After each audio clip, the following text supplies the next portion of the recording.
কাউকে ঠকিয়ে, কাউকে কাঁদিয়ে, কাউকে কষ্ট দিয়ে তুমি হয়তো সাময়িক সুখ অর্জন করতে পারো। তুমি হয়তো বর্তমানে ভাবতে পারো আমি জিতে গেছি। আসলে এটা জেতা নয়, এটা এক প্রকার হেরে যাওয়া, এটা এক প্রকার অন্যায় করা। কারণ তুমি কারোর থেকে ছিনিয়ে নিয়েছো, কারোর থেকে তুমি অন্যায়ভাবে কিছু নিয়ে নিয়েছো, আর তুমি ভাবছো বিশাল সুখী হয়ে গেছো। তা নয়, কাউকে কাঁদিয়ে না কেউ সুখী হতে পারে না। আর যদিও তোমার মনে হতে পারে যে আমি তো সুখী, আসলে এটা সাময়িক সুখ, এটা ক্ষণিকের সুখ। এ সুখ দীর্ঘস্থায়ী নয়, এ সুখ দীর্ঘস্থায়ী নয়।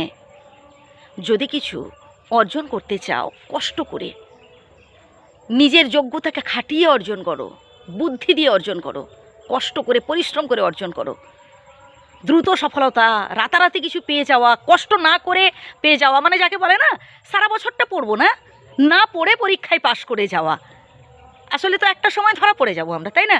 চাকরি বাকরির ক্ষেত্রে আমি সঠিক জ্ঞানটা অর্জন করলাম না, আর আমি যদি না পড়ে পাশ করে যাই, তো একটা সময় তো আমাকে কষ্ট পেতেই হবে। তখন কি হবে? জীবনের ক্ষেত্রেও ঠিক তেমনি বন্ধুরা, কাউকে কষ্ট দিয়ে, কারোর থেকে ছিনিয়ে নিয়ে না কোনো দিনও জেতা যায় না। আরে ভাই, জিতবো কী করে? যার কারণে কেউ একজন চোখের জল ফেলছে, যার কারণে কেউ একজন কাঁদছে, তাকে কি প্রকৃতি ছেড়ে দেবে?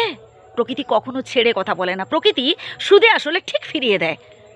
তুমি যেমন ব্যবহার করবে, প্রকৃতি চোখ কান খোলা রেখেছে, সে সব দেখছে, সে সব শুনছে, সে ঠিক ফিরিয়ে দেবে। সুদে আসলে ঠিক ফিরিয়ে দেবে। তাই সবসময় সততার সহিত কাজ করা উচিত। কারোর সাথে অন্যায় করে নয়, কাউকে ঠকিয়ে নয়, কারোর সাথে প্রতারণা করে নয়। সৎ পথে থাকা উচিত, সত্য কথা বলা উচিত। সাময়িক কিছু সুখের জন্য, সাময়িক আনন্দের জন্য সম্মান নষ্ট করা উচিত নয়, বা অসৎ পথ অবলম্বন করা কখনোই উচিত নয়। দেখুন, আমি আমার যেটা মনে হয়েছে বলেছি। আপনার যদি ভালো লাগে কথাগুলো গ্রহণ করবেন, আর যদি ভালো না লাগে নাও আনতে পারেন, সেটা আপনার উপর ডিপেন্ড করছে। আমার ব্যক্তিগত মতামত এটা। অবশ্যই আপনাদের সুন্দর সুন্দর মতামত জানাবেন। এই পৃথিবীতে আমি দেখেছি যারা কাঁদিয়েছে কাউকে, যারা কাউকে কষ্ট দিয়েছে না, তারা সুখে নেই, তারা সুখে নেই।